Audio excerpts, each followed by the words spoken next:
Nehemías fue un hombre que, ayudado por la mano de Dios, emprendió la obra de reconstruir los muros de Jerusalén que habían sido derribados por Nabucodonosor. Ahora, para darnos una idea de por qué ocurrió este acontecimiento y darnos perspectiva con respecto a dónde nos encontramos en la historia, en lo que respecta a este libro de Nehemías, quisiera que observaran una línea de tiempo que va a aparecer en las pantallas.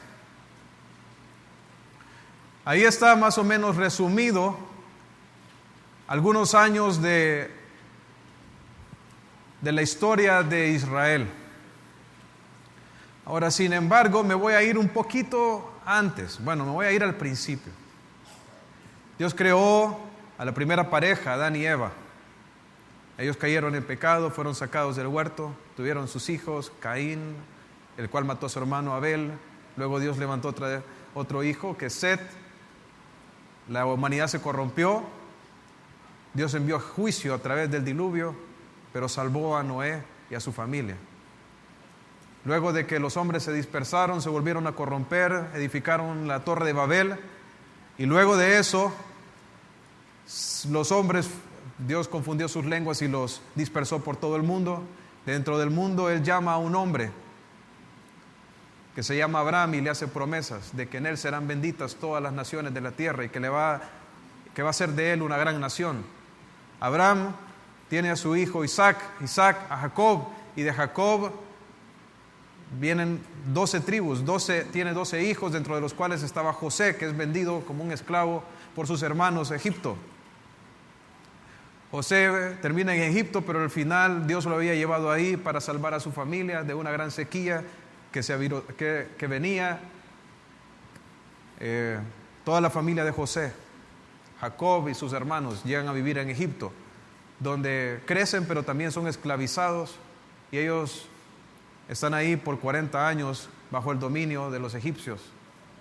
Luego el Señor, con mano poderosa, los libera de Egipto por mano de Moisés, los saca de Egipto, abre el Mar Rojo y los lleva al monte de Sinaí para adorarle, y ahí les da la ley.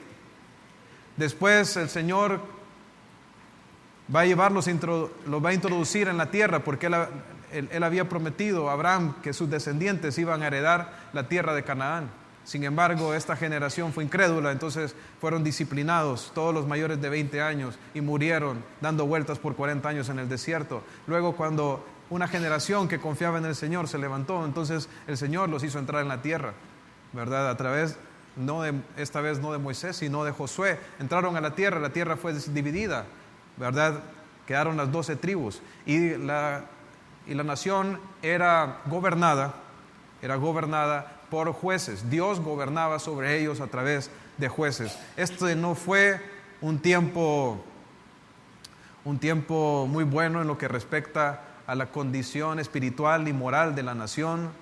De hecho, ellos se degradaron y se entregaron al pecado y a la práctica de la idolatría. Dios había sacado muchas naciones para que ellos pudieran vivir ahí en la tierra de Canaán, y los había juzgado justamente por la idolatría que luego los hijos de Israel empezaron a practicar. El Señor pues los disciplinaba, y ellos clamaban, Dios le mandaba jueces para que los recataran, y estuvieron en ese círculo por muchos años. Luego ellos despreciaron el gobierno de Dios a través de jueces y pidieron rey, y es así que Dios les levanta a Saúl, que lo tienen ahí en sus pantallas. Pero Saúl no era un hombre conforme al corazón de Dios, y Dios levantó un rey que sí lo fuera, y que fue David. Y luego de David vino su hijo Salomón. Salomón tuvo problemas con las mujeres, y Dios lo juzgó, ¿verdad? Y dividió su reino, pero no en su vida, sino en la vida de su hijo, ¿verdad? Roboam, el hijo de Salomón, tomó malas decisiones, guiado por consejos inmaduros, dividió el reino. El reino se dividió en el norte, en el sur. El del norte se llamaba Israel, el del sur se llamaba Judá. Y viene un tiempo de reyes donde la condición espiritual de la nación no fue muy diferente al tiempo de los jueces. En el reino del norte todos los reyes fueron corrompidos, y en el reino del sur hubieron algunos, 7 en realidad, que sí temieron a Dios y le amaron, y en esos tiempos la nación experimentó avivamiento espiritual. Pero la mayoría de los reyes y la nación en sí, incluso los profetas, se perdieron. Sin embargo, Dios en todo este tiempo estuvo llamando una y otra vez al pueblo al arrepentimiento. Y Él usó a sus profetas, los verdaderos, para implorarle a la nación que se volvieran a Él, que se volvieran al Señor. Sin embargo, ellos endurecieron sus corazones y no quisieron. Por lo tanto, Dios proclamó a través de los profetas que iba a venir un juicio sobre la nación. En Jeremías capítulo 25, versículo 10, dice: y haré que desaparezca de entre ellos la voz de gozo y la voz de alegría y la voz de desposado y la voz de desposada, ruido de molino y luz de lámpara.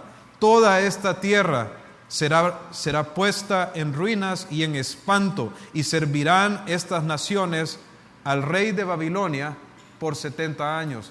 Entonces Dios profetizó que la nación iba a ser subyugada por el imperio babilónico, imperio que era gobernado por Nabucodonosor. Fue así que Nabucodonosor, con su ejército, arrasó con la ciudad de Jerusalén, destruyó los muros, destruyó las puertas, destruyó el templo. Y es así que la población que no murió fue llevada cautiva a Babilonia. Ahora, sin embargo, este periodo de cautividad iba a tener un límite. Aunque la nación de Israel, por causa de su pecado, merecía realmente ser exterminado, Dios lo hizo con muchos pueblos. A causa de su pecado, a Israel siempre le reservó un remanente que no murió, un remanente que iba a preservar la nación. Ahora, ¿por qué Dios hizo eso? ¿Por qué Dios ha preservado a los israelitas aún en este tiempo? Porque Dios les hizo promesas a ellos. Dios le prometió a Abraham que en él iban a ser benditas todas las naciones de la tierra, y Dios le prometió a David que de uno de sus descendientes él iba a levantar al rey cuyo reino no iba a tener fin. Aunque Dios los castigó, Dios no hizo que desaparecieran, les dejó un remanente. ¿Por qué? Porque el Señor había prometido que el Mesías, el Salvador del mundo, vendría a través de ellos. ¿Por qué Dios los conservó? Porque Dios es fiel y cumple su palabra. Y aún porque el Señor los preserva, aún el día de hoy, cuando ellos no creen en el Mesías, porque Él tiene promesas para ellos en el futuro. La restauración de Israel está profetizada en las palabras de la Escritura, y eso se va a dar y se va a cumplir, porque Dios siempre cumple su palabra. Entonces los israelitas estuvieron 70 años en Babilonia, en exilio, pero Dios también profetizó que Él iba a juzgar a los babilonios. Y ahí mismo, en ese pasaje de Jeremías, en el capítulo 25, versículo 12, dice: y cuando sean cumplidos los 70 años, castigaré al rey de Babilonia y a aquella nación por su maldad, ha dicho Jehová, y a la tierra de los caldeos, y la convertiré en desiertos para siempre. Entonces Dios profetizó que los babilonios iban a ser conquistados. ¿Por quién fueron conquistados? Por los medopersas. Medopersia, el imperio medopersa era gobernado por Ciro. Y cuando Ciro conquistó Babilonia, en el primer año de su reinado, él decretó el regreso para los hijos de Israel a su tierra. Eso se cumplió al pie de la letra, y en 2 de Crónicas 36, 22 dice: más el primer año de Ciro, rey de los persas, para que se cumpliese la palabra de Jehová por boca de Jeremías, Jehová despertó el espíritu de Ciro, rey de los persas, el cual hizo pregonar de palabra y también por escrito por todo su reino, diciendo: así dice Ciro, rey de los persas: Jehová, el Dios de los cielos, me ha dado todos los reinos de la tierra y me ha mandado que le edifique casa en Jerusalén, que está en Judá. Quien haya entre vosotros de todo su pueblo, sea Jehová su Dios con él y suba. Entonces vemos aquí en el mapa que Ciro da la orden para el regreso de los israelitas a la tierra de Israel. Primeramente salieron bajo el liderazgo de Zorobabel y Esdras, y luego bajo el liderazgo de Nehemías. Zorobabel y Esdras fueron a reconstruir el templo de Dios y el servicio a Dios, y Nehemías fue a reconstruir las murallas. Ahora, ¿quién era Nehemías? ¿Qué aprendemos nosotros de Nehemías? Bueno, para eso quiero invitarles a que abran sus Biblias y vayan a Nehemías capítulo 1, versículo 1. Nehemías capítulo 1, versículo 1. Dice: palabras de Nehemías, hijo de Acalías. Aconteció en el mes de Quisleu, en el año 20, estando yo en Susa, capital del reino, que vino Hanani, uno de mis hermanos, con algunos varones de Judá, y les pregunté por los judíos que habían escapado, que habían quedado de la cautividad, y por Jerusalén. Y me dijeron: el remanente, los que quedaron de la cautividad, allí en la provincia están en gran mal y afrenta, y el muro de Jerusalén derribado y sus puertas quemadas a fuego. Cuando oí estas palabras, me senté y lloré e hice duelo por algunos días, y ayuné y oré delante del Dios de los cielos. Y vamos a ver también el último versículo de este capítulo, en el versículo 11, al final del versículo 11, dice: porque yo servía de copero del rey. Vamos a ver todos los demás, pero solo quería enfocar eso para hacer un comentario con respecto a quién era Nehemías. Entonces, primero vemos que Nehemías era hijo de un judío que se llamaba Acalías. También vemos que él habitaba en Susa. Susa era la capital del imperio medo-persa. En Susa es que se dan los eventos que encontramos nosotros en el libro de Esther. El imperio medo-persa era gobernado en este tiempo por Artajerjes. Nehemías, como vimos al final de este capítulo, era copero del rey. ¿Cuál era la labor del copero?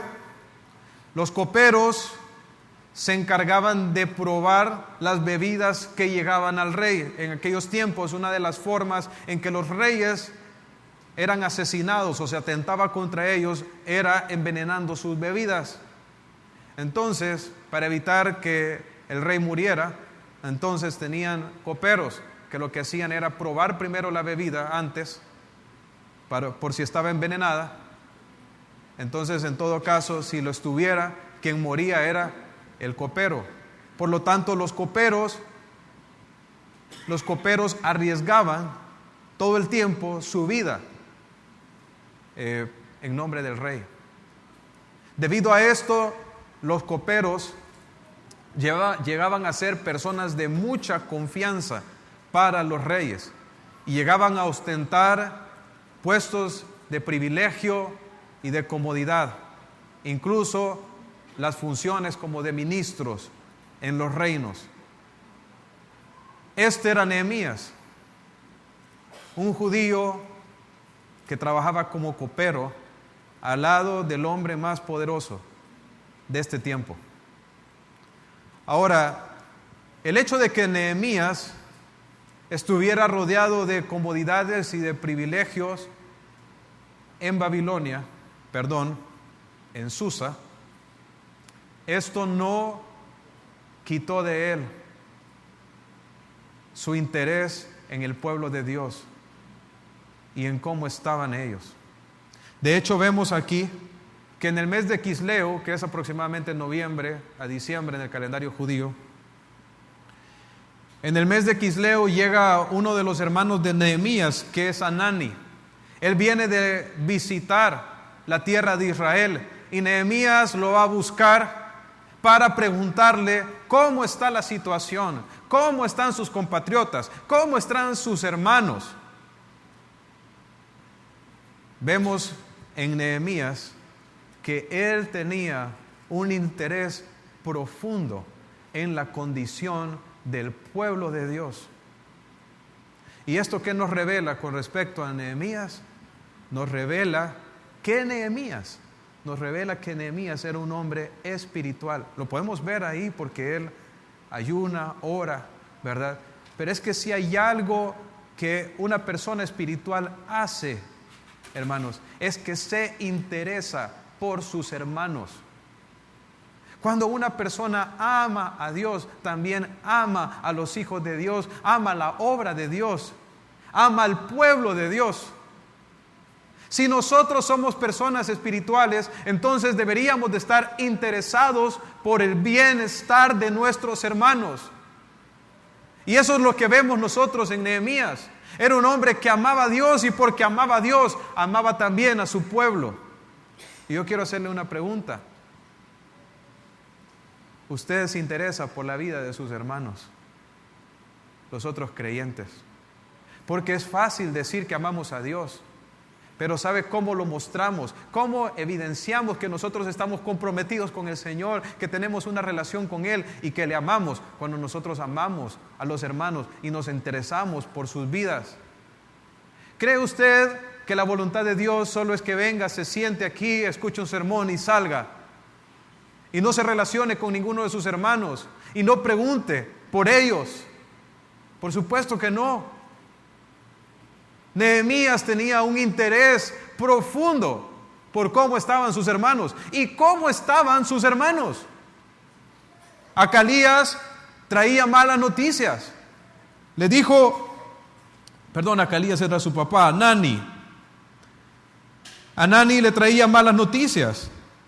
Hanani le dijo, el remanente, los que quedaron de la cautividad,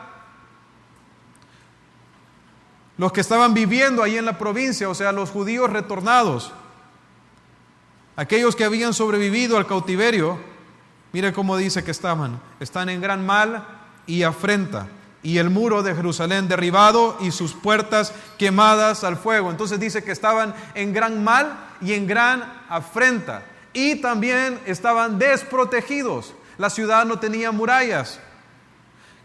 ¿Cuál es la idea de que estaban en gran afrenta? En gran afrenta tiene que ver con el hecho de que ellos eran objeto de burla, eran objeto de menosprecio.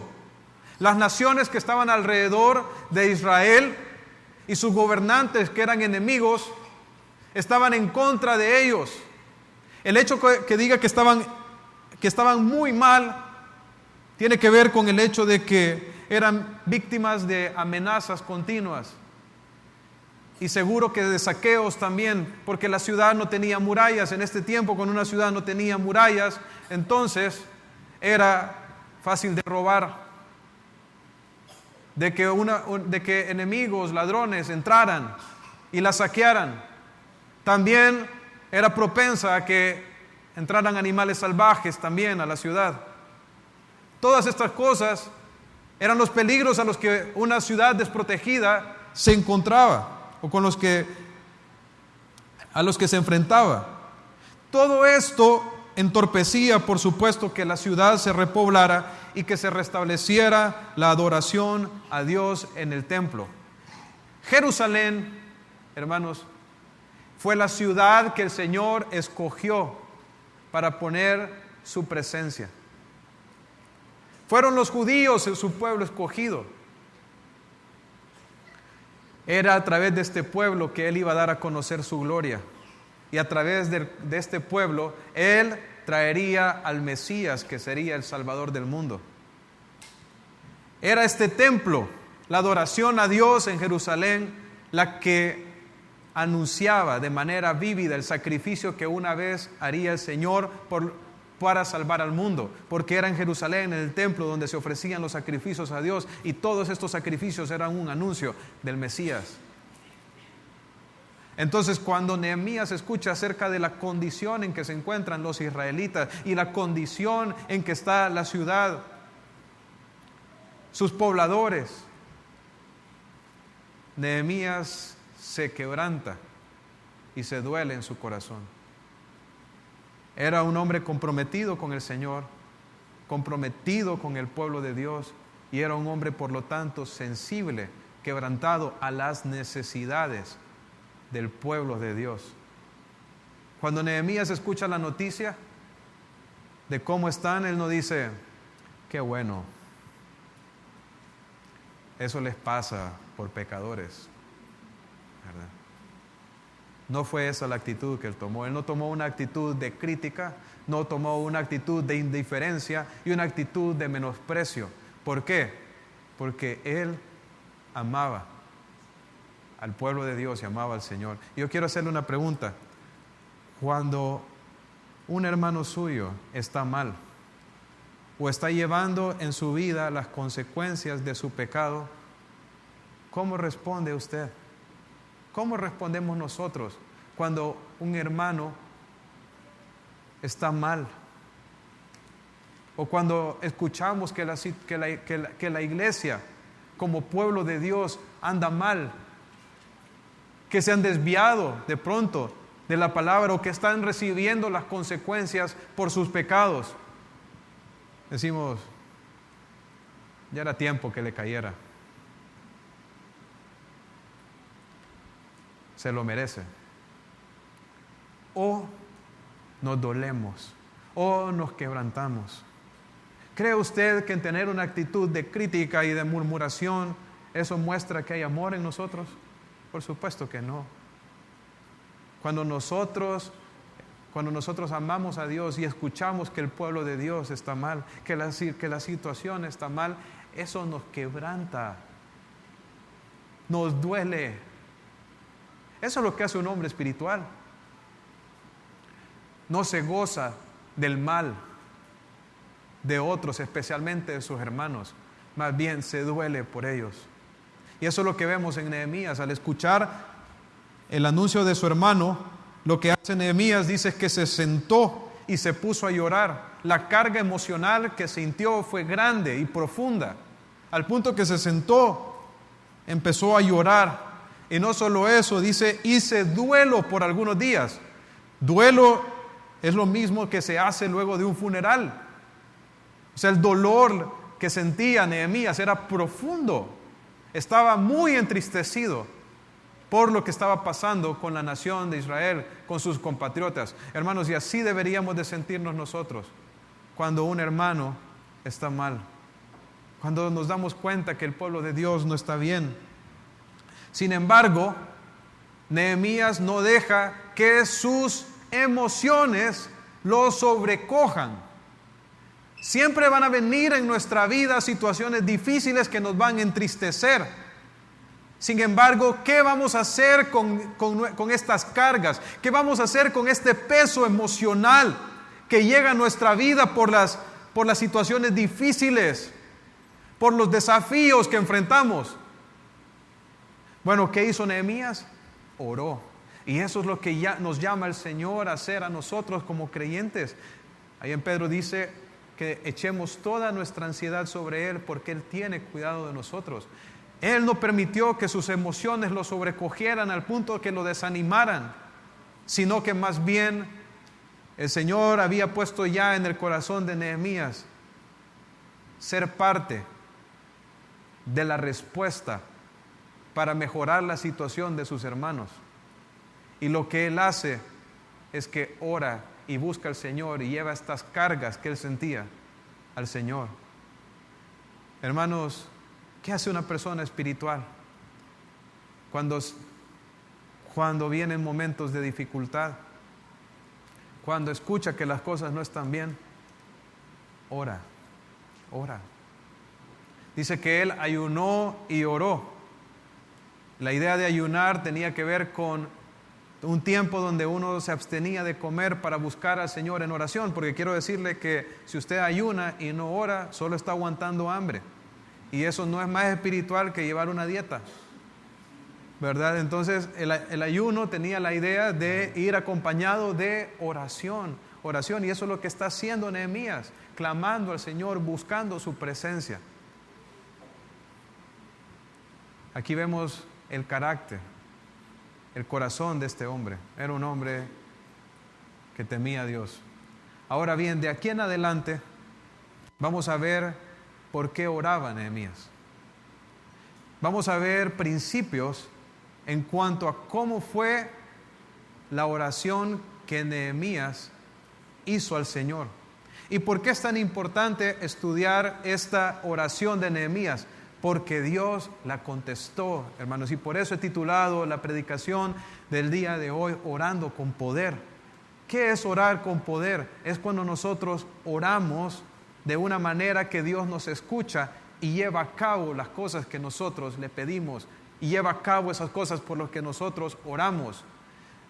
Orar con poder es orar de una manera eficaz, de una manera efectiva, de tal manera que Dios decide actuar con su poder en respuesta a nuestra oración. Y es impresionante que realmente el Señor, hermanos, quiere hablarnos a nosotros como iglesia en esta área. En 1 de Tesalonicenses, 2 de Tesalonicenses estuvimos estudiando mucho acerca de la oración, y ahorita empezamos Nehemías y nuevamente, otra vez vamos a hablar acerca de la oración.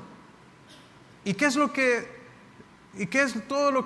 todo esto, hermanos? Que Dios quiere movernos como iglesia a que oremos, a que dependamos del poder de Dios, a que pidamos por las cosas que Dios quiere que pidamos. Entonces, esta oración de Nehemías nos va a servir a nosotros para aprender cómo orar efectivamente. Vamos a seguir avanzando en el texto. Versículo 5 de Nehemías capítulo 1.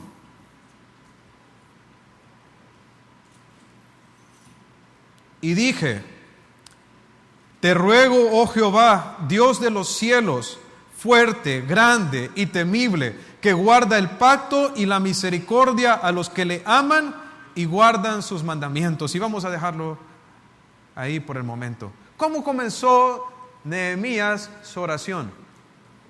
¿Sabe? Él comienza su oración con los ojos enfocados en los cielos. Él pone la mirada en su Dios. Esta oración comienza con adoración. Con adoración. Como dice Colosenses, poner la mira en las cosas de arriba y no en las de la tierra.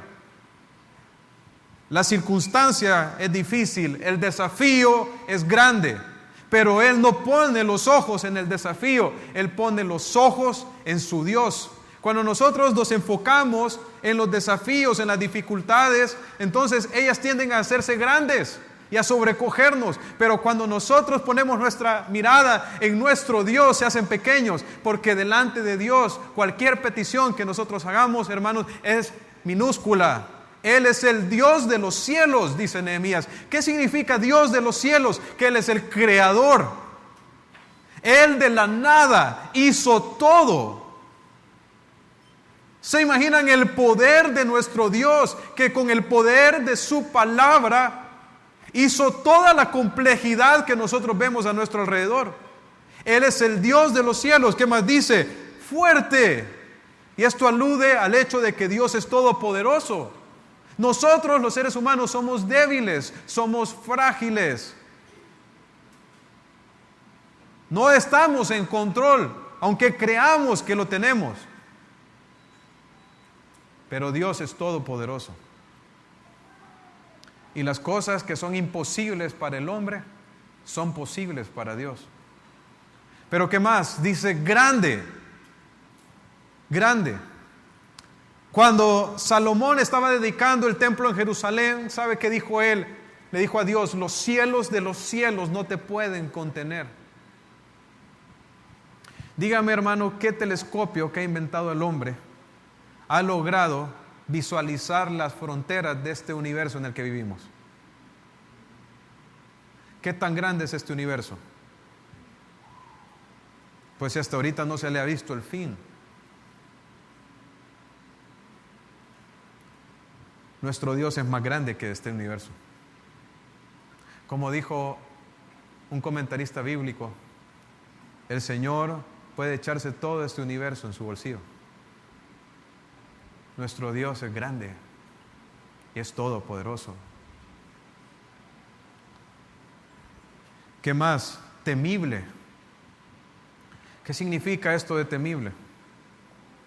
Tiene que ver con el hecho de que Él debe de ser reverenciado y que los hombres deberían de ponerse a temblar por pecar contra Él.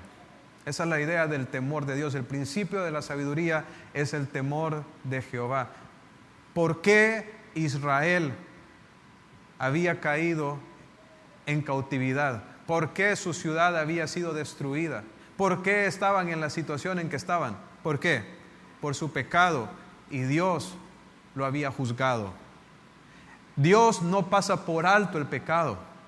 El pecado siempre va a tener consecuencias y nosotros debemos de estar bien sabidos de ellas. Y no deberíamos de pecar a la ligera. Dios quiere que nosotros le temamos y ese temor nos conduzca a arrepentirnos de nuestro pecado y alejarnos del pecado.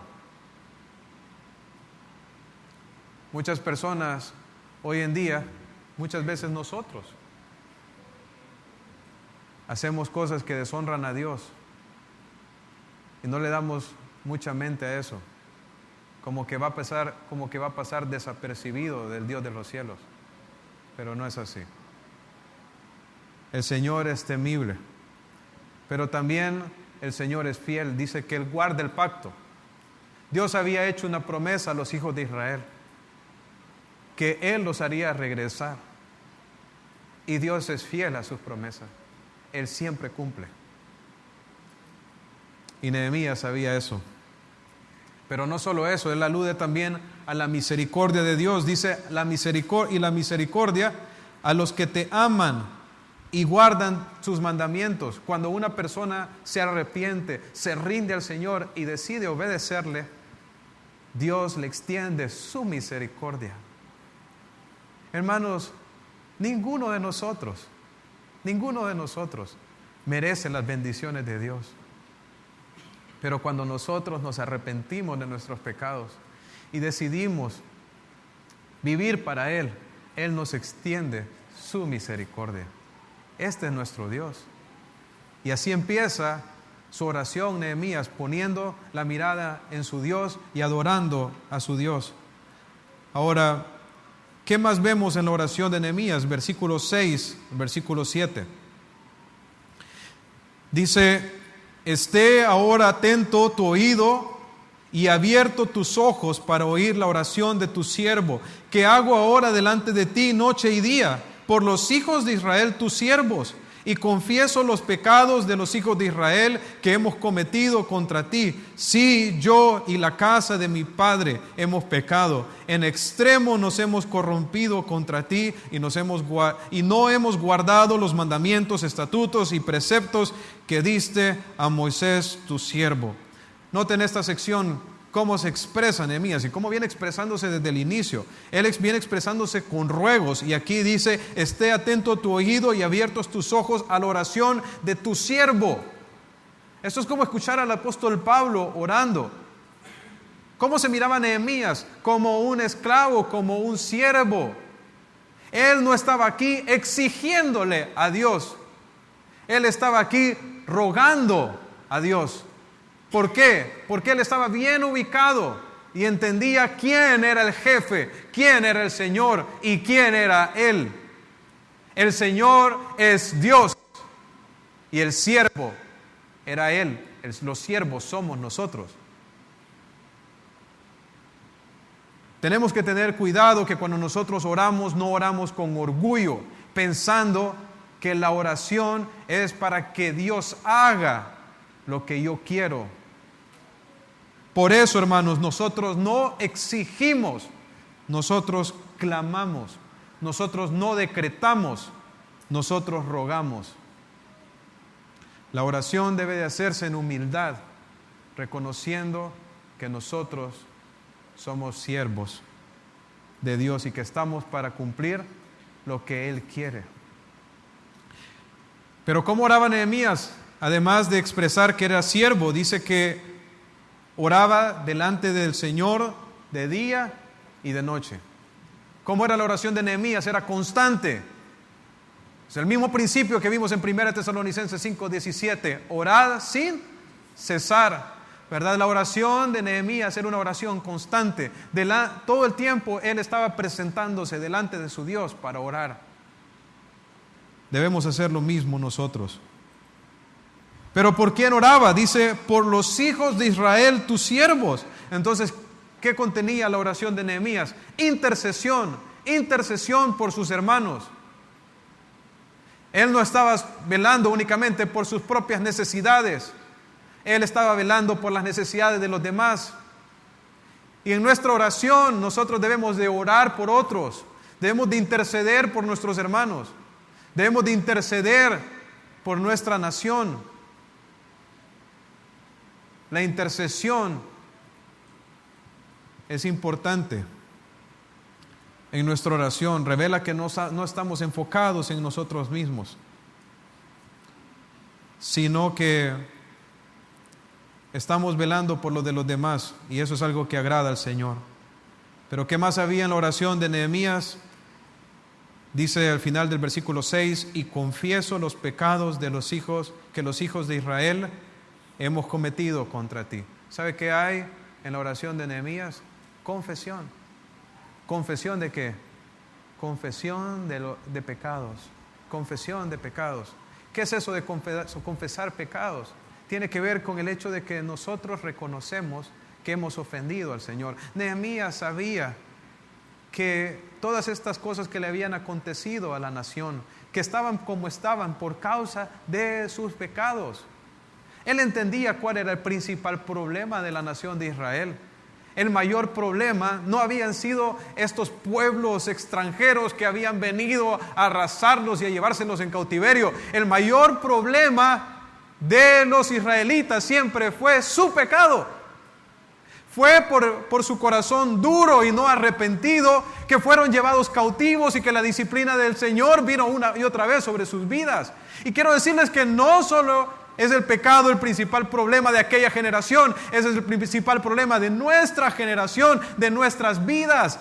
Nuestro principal problema, nuestro mayor enemigo es el pecado. Es el pecado. El pecado es lo que destruye nuestras relaciones con nuestro prójimo. El pecado es lo que nos causa culpa, lo que nos trae vergüenza. El pecado es la causa de toda la corrupción, de toda la destrucción, de toda la depravación en que se encuentra nuestra sociedad del día de hoy. El pecado es la causa por la cual la tierra entera está con dolores de parto y sufre. Es el pecado nuestro mayor problema.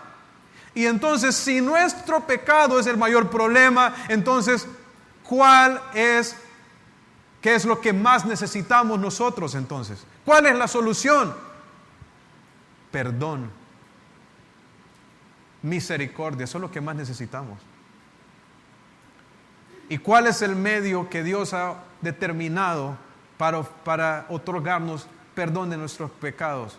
La confesión. No es lo que dice 1 de Juan 1:9, que si confesamos nuestros pecados, Dios es fiel y justo para perdonar nuestros pecados y limpiarnos de toda maldad. Dios no quiere que nosotros justifiquemos nuestro pecado. Dios quiere que nosotros lo confesemos. Cuando nosotros justificamos nuestro pecado, estamos actuando como Adán después de la caída, como Adán y Eva. Actuamos como Caín, que después de matar a su hermano se justificó. Como Saúl, que después de haber obedecido a Dios dijo que sí, había actuado bien. Dios no quiere que nosotros justifiquemos nuestro pecado. Dios quiere que lo confesemos. Y cuando nosotros llegamos a orarle a Dios, no podemos venir con un corazón orgulloso pensando que estamos limpios. Cuando la palabra de Dios dice una y otra vez que hemos pecado, dice 1 de Juan, que si decimos que no hemos pecado, nos engañamos a nosotros mismos. Cuando nosotros llegamos a orarle al Señor, debemos llegar con una actitud de arrepentimiento, de confesión de nuestros pecados. Y así llega Nehemías delante del Señor con humildad, confesando los pecados, no solo los de él, sino los del pueblo. ¿Qué muestra esto? Que Nehemías no justificaba los pecados de la nación. A veces nosotros no solo justificamos nuestros pecados, sino también los de nuestros antepasados. De pronto, porque como mis antepasados fueron soberbios, avaros, borrachos, entonces yo justifico esos pecados de ellos, es que fueron así, porque de pronto en mi corazón todavía está eso mismo. Pero Nehemías no hizo eso. Él reconoció sus propios pecados, pero también los pecados de sus antepasados. Las cosas que el Señor dice que están mal, han estado mal en toda época, hermanos. Las cosas que nuestros padres, nuestros abuelos hicieron mal, estuvieron mal. Y las cosas que nosotros hoy hemos hecho mal, están mal. Y las que nuestros hijos hagan que están mal, estarán mal. Y nosotros tenemos que reconocerlo. Tenemos que confesar nuestros pecados. Pero ¿cuál es la meta de confesar nuestros pecados? Apartarnos de ellos. Que le demos la espalda a nuestro pecado. Que decidamos darle la espalda a esas actitudes que de pronto nosotros tenemos, que tuvieron nuestros padres, y nuestros padres fueron soberbios. Nosotros ya no lo vamos a hacer. Vamos a buscar al Señor. Vamos a ser humildes. Nos vamos a entregar a Él y vamos a vivir para Él. Confesión. Una parte importante para la oración eficaz. Pero ¿qué más? Versículo 8, versículo 9. Dice Nehemías: acuérdate ahora de la palabra que diste a Moisés tu siervo, diciendo: si vosotros pecareis, yo os dispersaré por los pueblos. Pero si os volviereis a mí y guardareis mis mandamientos y los pusiereis por obra, aunque vuestra dispersión fuere hasta el extremo de los cielos, de allí os recogeré y os traeré al lugar que escogí para hacer habitar allí mi nombre. Y en esta parte, Nehemías recuerda las promesas de Dios. Recuerda lo que Dios había prometido a través de Moisés. ¿Qué era lo que Dios había dicho en su palabra a través de Moisés? Que si ellos pecaban iban a ser dispersados, pero que si ellos guardaban sus mandamientos, si ellos se volvían al Señor, no importa qué tan dispersos estuvieran, el Señor los iba a hacer regresar a su tierra para que le pudieran adorar. Entonces, ¿a qué se conforma la oración de Nehemías? Al propósito de Dios, a la palabra de Dios. ¿Cuál era el propósito de Dios para su pueblo? Que viviera delante de Él, que se volvieran a Él, que dejaran el corazón duro, que le amaran, que se rindieran. Ese era el propósito de Dios para su pueblo. Esa era la manera en que Dios quería que ellos vivieran. Nehemías sabía cuál era el propósito de Dios y él ajusta su oración al propósito de Dios, a la palabra de Dios. Hermanos, también nosotros debemos hacer lo mismo. Nuestra oración, para que sea efectiva, debe ser bíblica, debe de ajustarse a los propósitos de Dios. En Santiago nos dice que nosotros pedimos, pero no recibimos porque pedimos mal, porque pedimos para gastar en nuestros deleites. ¿Cuál es el problema en nuestra oración? ¿Por qué no hay poder? ¿Por qué Dios no actúa en ella? Porque nosotros oramos mal, porque nosotros oramos por cosas que no son la voluntad de Dios. Pero cuando nosotros empezamos a ajustar nuestras oraciones a los propósitos de Dios, vamos a ver al Señor obrar. Dios le contestó esta oración a Nehemías y Dios ha prometido contestarnos a nosotros si nosotros pedimos conforme a su voluntad. ¿Es la voluntad de Dios nuestra santificación? Así lo dice el Señor en su palabra, porque la voluntad de Dios es nuestra santificación. ¿Qué cree que va a pasar, hermanos, si nosotros empezamos a orar por eso? A orar al Señor porque nos santifique, porque nos cambie, porque nos moldee, porque nos haga personas que le agraden a Él, que vivan para Él. ¿Cree usted que Dios lo va a hacer? ¿Es la voluntad de Dios la salvación de aquellas personas a quien Él ha escogido? Sí. Entonces empecemos a orar por eso, que Dios nos use como instrumentos para que ellos puedan llegar a conocer a Cristo. Es la voluntad de Dios que seamos de buen testimonio en nuestros trabajos.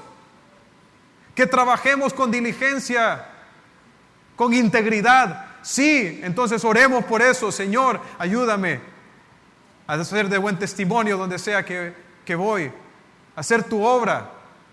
¿Qué era Nehemías, hermanos? ¿Era sacerdote? No, ¿verdad? Levita, era un copero.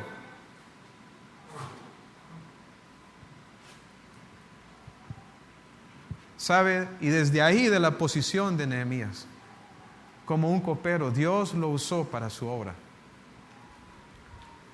Muchas personas hoy en día creen que Dios solamente usa a pastores y personas dedicadas a tiempo completo al ministerio para llevar a cabo su obra, pero realmente Dios usa a todas personas que se rinda a Él. Y usted en su lugar, en su posición, ahí donde tiene el Señor, donde lo tiene el Señor, ahí lo quiere usar para su gloria, para su gloria. Entonces, empecemos a pedir, hermanos, de acuerdo a los propósitos de Dios. ¿Qué fue lo que pasó con la oración de Nehemías? Que la oración de Nehemías se ajustó al propósito de Dios, la voluntad de Dios iba por aquí y la oración de Nehemías iba en esa misma dirección. Y cuando nosotros oramos así, hermanos, Dios obra, porque Él ha prometido respaldar sus propósitos. Ahora, ¿qué más? Versículo 10 al versículo 11. Dice Nehemías: ellos pues son tus siervos y tu pueblo, los cuales redimiste con tu gran poder y con tu mano poderosa. Te ruego, oh Jehová, esté ahora atento tu oído a la oración de tu siervo y a la oración de tus siervos, quienes desean reverenciar tu nombre. Concede ahora buen éxito a tu siervo y dale gracia delante de aquel varón, porque yo servía de copero del rey. Nehemías continúa en su oración con una actitud de adoración a Dios. Él le dice al Señor: somos tus siervos, y dice: los cuales redimiste con tu gran poder. Él habla con respecto a esa elección de Dios del pueblo de Israel y de cómo Él había obrado de manera poderosa para liberarles. Ahora, ¿era únicamente Nehemías quien estaba orando estas cosas, o habían más personas orando? Mira lo que dice el versículo 11: te ruego, Jehová, que esté ahora atento tu oído a la oración de tu siervo. ¿Y a quién más? Y a la oración de tus siervos. Pues no solo era Nehemías quien estaba orando por la restauración de Israel. Eran muchos que amaban y temían a Dios, que estaban unidos orando por esto. Y nosotros a veces no entendemos, hermanos, el poder que hay en que nosotros nos unamos a orar porque se haga la voluntad de Dios y que los propósitos de Dios se cumplan en la tierra. Pasa que a veces cuando de pronto la persona que está aquí orando en medio de los cultos por algo en específico, pasa que a veces de pronto puede ser que solo él está orando y que el resto de pronto estemos distraídos pensando en otra cosa. No debemos de pensar que el tiempo que dedicamos a orar es un tiempo gastado. A veces hay hermanos que llegan tarde al grupo casa porque quieren capearse la parte de la oración. ¿Por qué? Porque muchas veces pensamos que la oración no es importante y la menospreciamos. Pero cuando nosotros como pueblo nos unimos a orar a Dios, Dios obra, hermanos. Dios actúa. Dios actúa. Había unidad entre los que amaban a Dios en la oración. ¿Y con qué concluye Nehemías su oración?